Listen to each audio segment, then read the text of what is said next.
Bonjour, je vais poursuivre la série de vidéos sur l'inflation. Je vous rappelle ici qu'il y a une première, un roux baquet de l'or par de l'or physique, puis guerre au temps, guerre obligataire et guerre à inflation contre les peuples. Et les cryptos peuvent-elles vous protéger d'une stagflation géante? Donc c'est une série de 3, aujourd'hui je vais faire la 4e.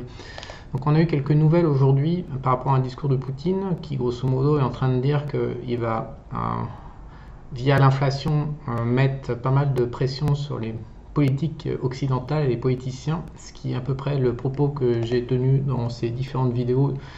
Voilà, on est en train vraiment de faire, au-delà de la guerre Ukraine et puis russe, on est plutôt entré dans une problématique monétaire, inflationniste et obligataire.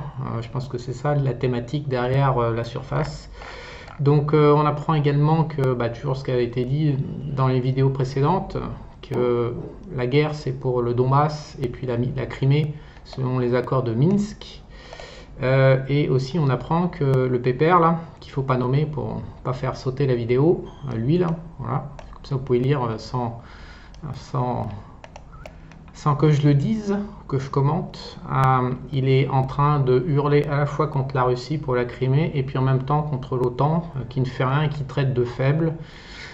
Je pense que c'est un acteur, voilà, qui a une carrière télévision avant et il continue son délire.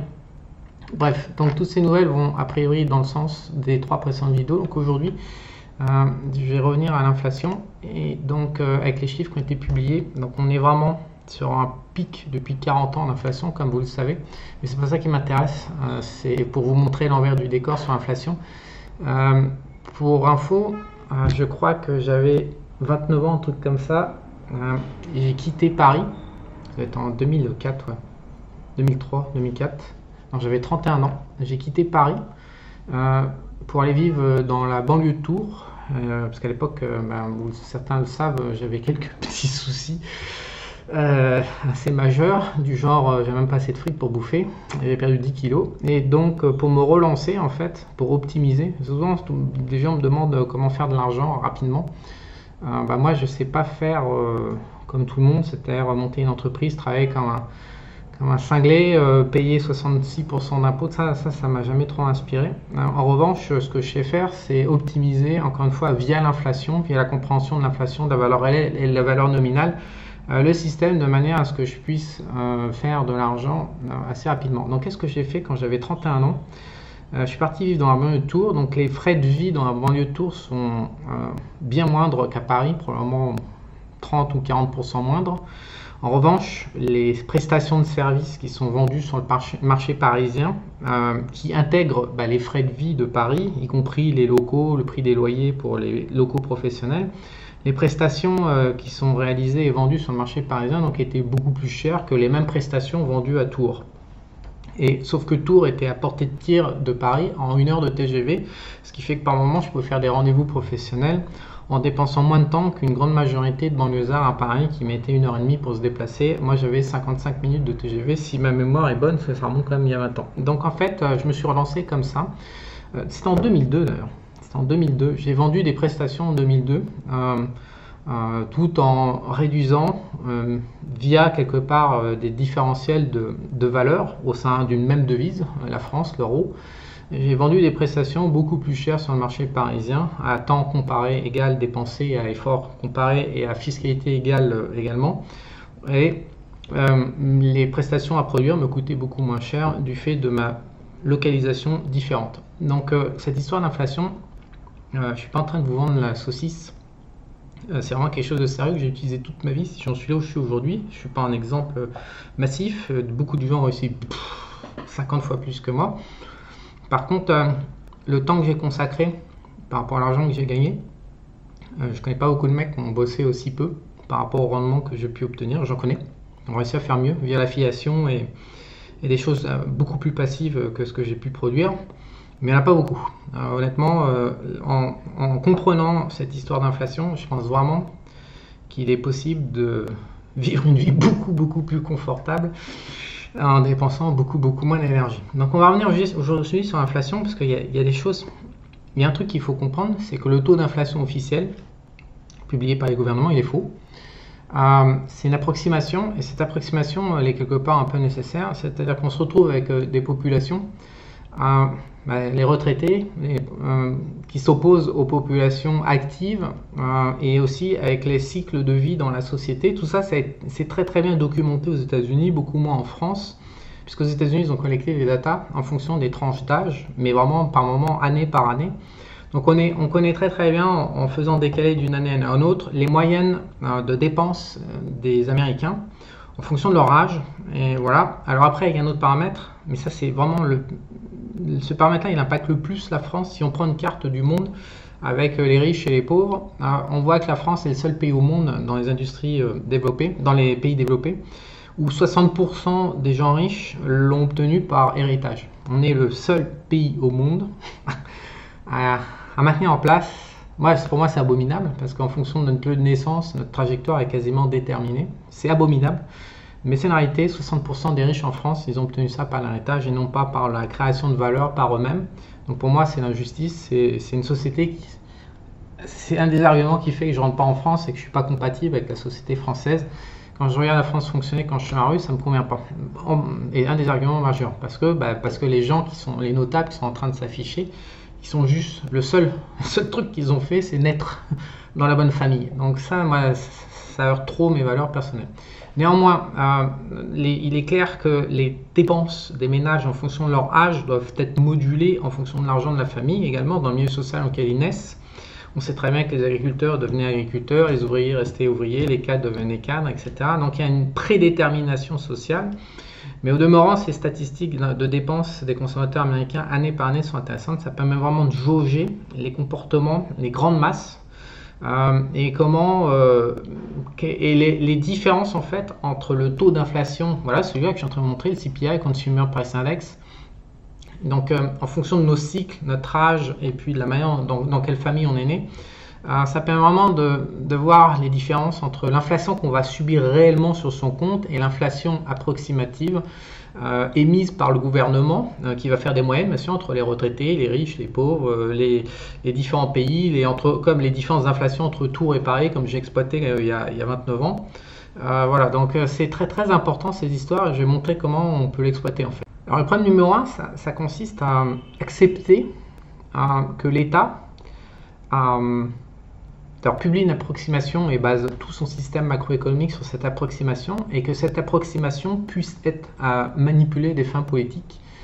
On le sait que c'est manipulé à des fins politiques. J'ai écrit un livre sur le Forex dans les années 2000, en 2005 je crois, dans lequel j'ai expliqué le combat entre le gouverneur de la Banque centrale du Japon et le Premier ministre de l'époque. Et parce que les politiciens contrôlent ce taux d'inflation, et généralement les banques centrales sont indépendantes dans les pays, ou pas un petit peu indépendantes, ou partiellement ou totalement indépendantes. Donc il y a souvent des affrontements quand même massifs entre la Banque centrale et les ministres au pouvoir. Et donc c'est un secret qui n'est pas un secret, c'est pas une théorie du complot, c'est officiel. Ils se foutent sur la gueule au-dessus, ils sont pas toujours d'accord puisqu'ils n'ont pas les mêmes objectifs, ils ont même plutôt des objectifs contradictoires. Parce que le politicien consiste à se laisser corrompre et à dépenser un maximum via des fausses factures à l'État pour en récupérer un max avec les copains, alors que la Banque centrale elle est responsable de l'inflation, du chômage, des grands équilibres macro et global macro. Donc c'est pour ça qu'ils se mettent souvent sur la gueule. Donc s'il y a bien une source de vérité possible, c'est dans les conflits, quand un camp agresse l'autre. Donc au Japon, je ne sais plus quand, c'était en 2005, je ne me souviens plus des dates, le gouvernement du Japon, je ne sais plus, la Banque centrale a fait une action et ça ne plaisait pas au ministre de l'époque parce qu'il avait d'autres objectifs. Donc immédiatement, il a changé le calcul, la méthode d'approximation du calcul d'inflation, de manière à augmenter, je crois, l'inflation pour bloquer la Banque centrale du Japon. Donc on voit bien, et c'était affiché dans tous les médias, à la télé et tout. Donc là, il n'y a pas de théorie du complot. Donc on voit bien que les politiciens manipulent et utilisent ce taux d'inflation. Donc là c'est pour les États-Unis, ce que je suis en train de vous montrer sur 40 ans ou plus haut. On voit bien que c'est des taux qui sont manipulés à des fins politiques. Donc ils ne peuvent pas, vous ne pouvez pas concevoir vos vies en Europe, en Occident, aux États-Unis ou même au Japon, ou même je pense dans tous les pays du monde, en fonction du taux d'inflation officiel. Si vous faites ça, si vous êtes croyant, si vous pensez que l'État est votre ami, et bien alors c'est même pas la peine de continuer cette vidéo, et je peux vous garantir que ça va se passer pas très bien pour vous sur une période de 40 années d'activité économique, puisque c'est le fondement de tout, puisque ce taux d'inflation détermine la valeur réelle par rapport à la valeur nominale. Alors, l'exemple le plus frappant, c'est au Venezuela, avec les promesses de retraite. Ça, on a fait de belles promesses de retraite. Et puis, quand les gens sont arrivés à la retraite au Venezuela, 30 ans plus tard, ils avaient 30 balles, je crois, par mois, parce que la monnaie avait été lessivée. Donc, l'inflation, c'est une arme de guerre terrible dans les mains des politiciens. Il faut vraiment comprendre de quoi on parle. Donc, ce taux-là, 8,5%, d'abord, il faut partir du principe qu'il est manipulé par le gouvernement américain. Alors, il y a des gens en fait avec lesquels je ne suis pas d'accord, qui ont beaucoup de poids et de portée dans le monde de l'or physique notamment, c'est souvent utilisé. Ça s'appelle Shadow Stat, donc les statistiques de l'ombre. Ce qu'ils font en fait, c'est qu'ils exploitent ce que je suis en train de vous dire, mais alors de manière très bizarre. Ils disent qu'en 1990, à l'arrivée de Clinton, ils ont commencé à vraiment manipuler lourdement le taux d'inflation, et donc ils calculent un taux d'inflation avec les paramètres de 1990 qui plaquent sur aujourd'hui. Et ils disent et donc l'inflation est toujours supérieure au taux officiel aujourd'hui, et donc ils concluent que c'est une arnaque et blablabla. Moi je suis pas d'accord, parce qu'en 1990 par exemple on n'avait pas de téléphone portable, on a quand même une consommation qui s'est modifiée assez massivement via l'arrivée de l'internet.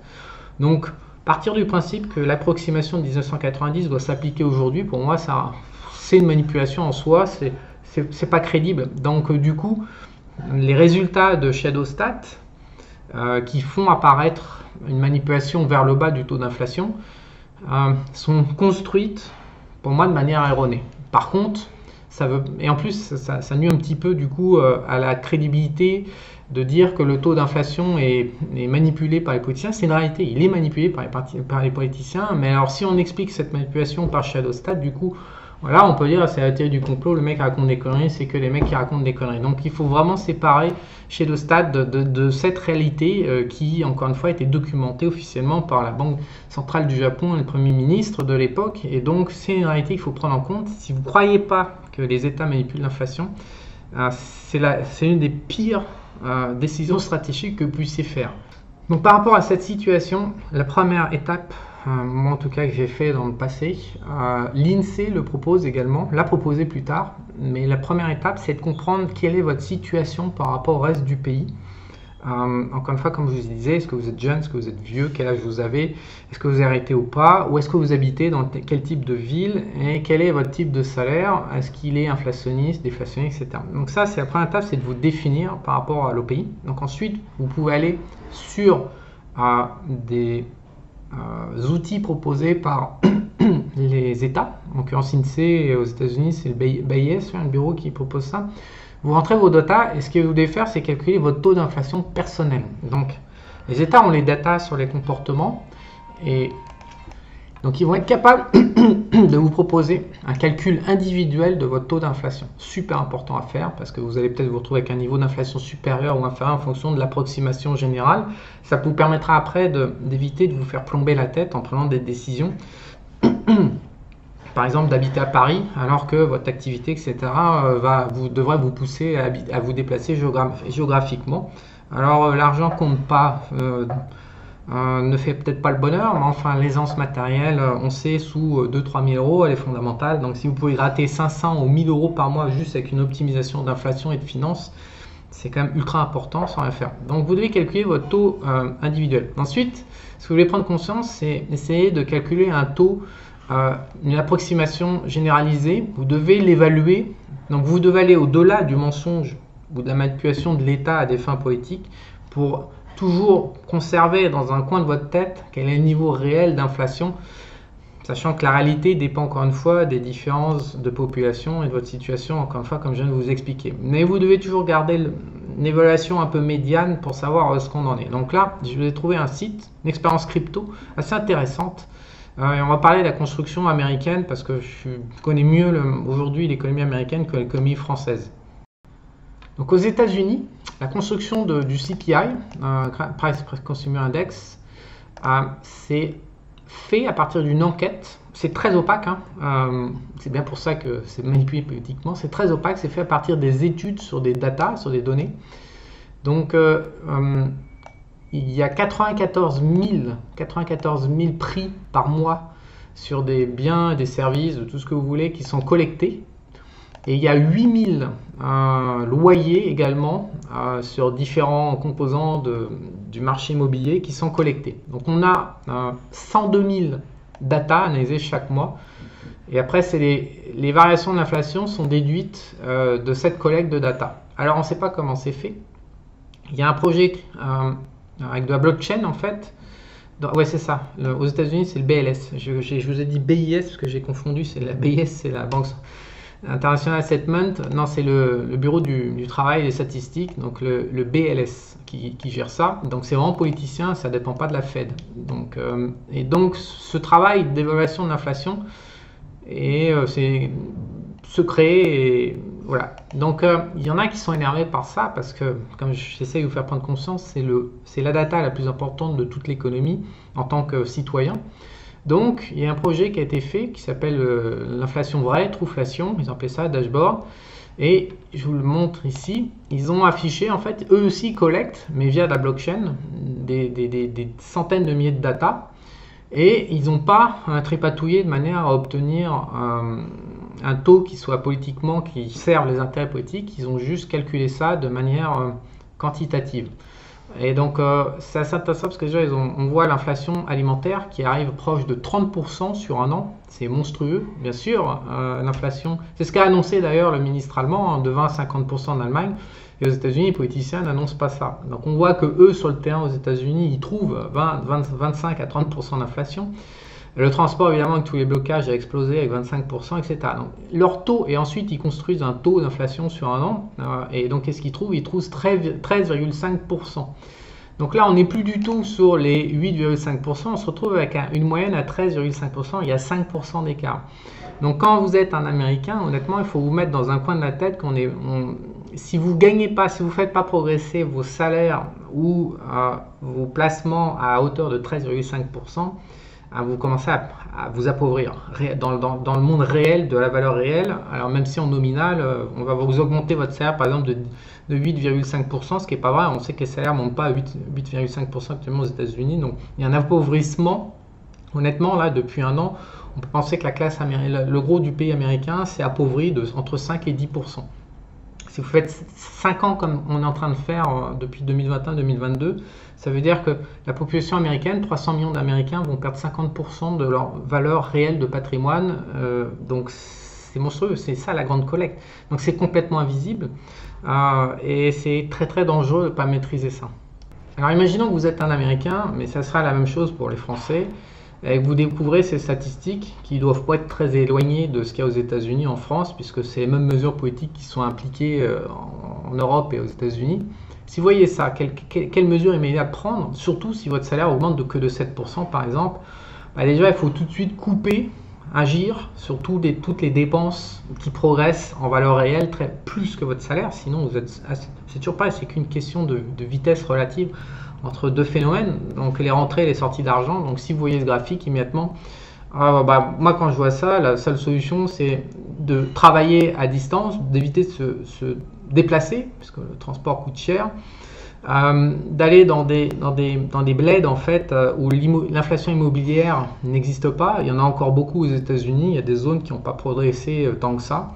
Donc de couper la charge immobilière qui représente généralement la première charge dans un budget. Et la bouffe qui explose, évidemment, on va se retrouver avec une situation comme en Argentine, au Venezuela, en Russie, ou en Turquie ou ailleurs, où ça devient plus rentable de faire pousser sa bouffe tellement les prix explosent dans le système général. Donc d'une manière ou d'une autre, la première mesure à prendre, c'est de couper la dépendance au système le plus que vous pouvez. Bien sûr, ça ne sera pas parfait, ça ne sera pas total, mais au moins de réduire le poids immédiat en changeant de mode de vie en fait. Il n'y a pas d'autre moyen. Soit vous trouvez le moyen de gagner plus de pognon à hauteur des 13,5%. Je vous rappelle que si vous ne faites pas progresser votre patrimoine de 13,5% en zone dollar, grosso modo, en vivant aux États-Unis, grosso modo, vous êtes en train de perdre de l'argent d'une année sur l'autre. Donc si vous n'avez pas l'aptitude à faire progresser votre patrimoine à cette vitesse-là, le seul moyen c'est de réduire les dépenses qui sont trop inflationnistes. Donc après, l'étape suivante, si vous n'y arrivez pas, parce que bien évidemment, c'est des trous de souris qu'il y a en France, donc j'en ai exploité plein quand je vivais en France, mais en 2007, j'ai compris que ça n'allait pas aller très bien loin et que ça ne correspondait pas à mes ambitions. Donc après, le gros trou dans ce système d'inflation, vraiment là où il y a des failles, mais monstrueux, vous pouvez faire du 20, 30, 50% par an, c'est tout simplement de partir à l'international. C'est ce que j'ai expliqué au risque de me répéter dans les 3 S. J'ai pas plus à dire que ce que j'ai dit là-dedans. Parce que quand vous partez à l'international, les politiques et les manipulations des politiciens en format local, c'est-à-dire dans un pays, ne sont pas les mêmes dans le pays d'à côté en fait. C'est ça qu'il faut prendre conscience. C'est qu'en Belgique, par exemple, ça ne va pas être géré peut-être de la même manière qu'en France, ou la Suisse ne va pas se gérer alors que c'est la même langue. Donc l'Espagne, par exemple, a pris la voie de la réduction des salaires pour rester dans l'euro, ce qui est abominable, mais c'est une réalité. Donc un Espagnol qui vend sur le territoire espagnol, c'est juste un gland, quoi. Moi, autre, il vaut mieux qu'il aille vendre à la limite aux États-Unis parce que maintenant la moitié du pays parle espagnol. Donc créer des produits et les vendre aux US tout en vivant en Espagne, ça c'est bingo. Ça explose en termes de rentabilité. Mais un Espagnol qui va en Espagne, il a rien compris au film, il va se faire laminer. Donc en partant à l'international, on peut mettre en place des circuits qui produisent énormément de valeur. C'est comme ça, je le répète, que j'ai fait le gros de mon argent puisque entre tout ce que j'ai dépensé, tout ce qui me reste, quelque part, j'ai bien dû faire peut-être 5 millions de dollars en 10 ans avec tout ça, quoi. Donc on peut faire vraiment, et sans construire, sans partir voilà, dans des projets assez fous, quoi, en termes de business. De toute façon, je ne suis pas quelqu'un qui bâtit un empire, ça ne m'intéresse pas, et je ne suis pas quelqu'un qui bâtit un patrimoine destiné à être laissé à mes enfants. Je ne sais même pas si j'aurai d'enfants, donc j'ai vraiment fait ça à la marge pour justement mener ma petite vie perso sympa. Donc toute cette démarche, par exemple, on me demande ouais mais je sais pas faire le business comment. Dans les 3 S, je vous montre les 10 business illimités qui ne meurent jamais. Il y a moyen de faire de l'argent dans des secteurs, c'est systématique. Il y a des besoins fondamentaux des consommateurs occidentaux qui ne bougeront jamais. Donc quand on me dit je sais pas comment faire, je sais pas quoi faire, mais alors il y a un truc aussi qui me frappe, c'est que les milliums, on est dans une société, une génération qui prend comme ça à court terme, qui veut rien construire, qui veut juste exploiter une faille du système sans même faire un échange en fait. C'est ça par contre, ça me rend triste. Vous avez des consommateurs occidentaux qui vivent. Et pour vivre, ils vont consommer des biens et des services. Et ces biens et services, ils vont toujours les consommer. Donc il y aura toujours une demande massive dans tous les pays d'Europe et des États-Unis. Donc il y a 600, 700, 800 millions avec l'Australie et tout le reste, et puis même des classes internationales. Donc on a 800 millions à peu près de consommateurs. Ces besoins, on les connaît. Donc si vous voulez, sans ambition, avec un business optimisé international par rapport à la valeur réelle et la valeur nominale, si vous servez juste des clients tranquillement, sans ambition, certes, il y aura des concurrents, vous ne casserez pas la baraque, mais si vous contentez juste de faire une offre normale, standard, honnête, sur un de ces 10 business, et qu'après vous réfléchissez non pas à voler les États en optimisant fiscalement, mais vous réfléchissez à comment gagner de la valeur réelle par rapport à la valeur nominale, ce qui est complètement légal comparé au fait de ne pas déclarer ses impôts, ou alors de faire un petit business avec une offre un peu comme ils font dans le dropshipping, à prendre des produits de merde sur Alibaba, à les vendre 4 fois ce qu'ils les ont payé, un produit de mauvaise qualité, et à tromper les consommateurs via des pages de vente ultra optimisées basées sur les instincts reptiliens des consommateurs.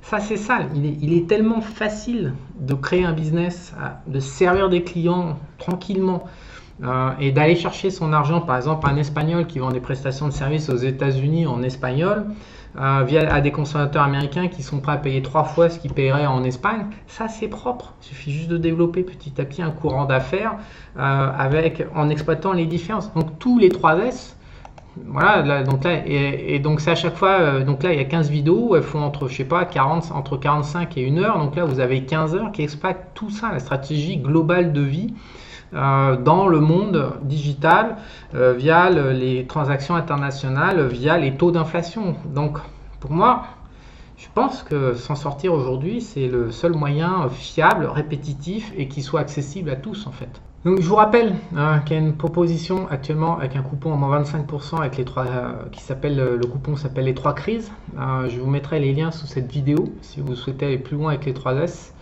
Et je vous rappelle aussi que rien ne pourra avoir lieu dans votre compréhension sans une connaissance intime des taux d'inflation réels, nominaux, évalués par les politiciens, évalués par d'autres sources et évalués en fonction de votre situation personnelle. C'est vraiment ça le message principal de cette vidéo. Si vous ne savez pas vous situer, et alors, j'ai oublié un truc qui me revient. Alors, si vous vendez un produit, qu'est-ce que ça... Si on interconnecte le programme des 3S avec ça, et le choix des business, et le choix de la demande sur laquelle vous pouvez avoir servir vos consommateurs, il y a des biens et des services qui sont par nature déflationnistes et qui ne sont pas très adaptés à notre environnement global macro qui est inflationniste. Par exemple, produire des matières premières agricoles brutes non transformées dans des pays émergents ou alors pire dans des pays occidentaux, c'est juste une aberration. Je vais vous montrer ça. Donc, je viens de sélectionner là sur Trading Economics le prix du coton. Nous sommes dans une période qui rebalance des décennies entières de spoliation de la valeur réelle des intervenants dans le monde agricole. Donc là, on est en train de rebalancer pour la première fois. Mais si vous placez sur le coton, par exemple, qui démarre en 1920, où on valait $30, si vous arrivez en 2020, 100 années plus tard, on vaut 50. C'est-à-dire que, je ne sais pas, ça va être l'ordre de 10 ou 15 fois en termes d'inflation, la dévaluation monétaire. Et les gens qui cultivent du coton, eux, ils ont fait que 100% en valeur nominale. C'est-à-dire qu'ils sont... Le coton était extrêmement intéressant, voilà, il y a un siècle, par rapport à aujourd'hui, où c'est une aberration de cultiver du coton, tellement ça vaut rien par rapport à l'inflation. Donc là, c'est ça le schéma de collecte du système économique invisible. Donc si vous êtes... Enfin, moi, c'est comme ça que j'ai vécu. J'ai regardé le système il y a 15 ans, j'ai compris, je sais pas, en 2007, un truc comme ça. Et après, j'ai pris des décisions, c'est-à-dire que je n'ai pas décidé comme ça d'aller dans un produit déflationné, j'ai décidé d'aller dans des produits, j'ai vendu des biens et des services qui n'étaient pas pénalisés par rapport à ce système de collecte d'inflation. Donc, et puis par-dessus, j'ai appliqué mon système d'optimisation internationale des différentiels de valeur réelle et de valeur nominale. La stratégie des 3S, c'est de concevoir une forme de vie. Après, et puis aussi, il faut trouver à l'intérieur de ça quelque chose qu'on aime faire. Mais ça, c'est dans les 3S, ça parle que de ça. C'est-à-dire ne pas se trahir en faisant des trucs uniquement pour l'argent, parce que c'est pas durable. Ça demande des efforts.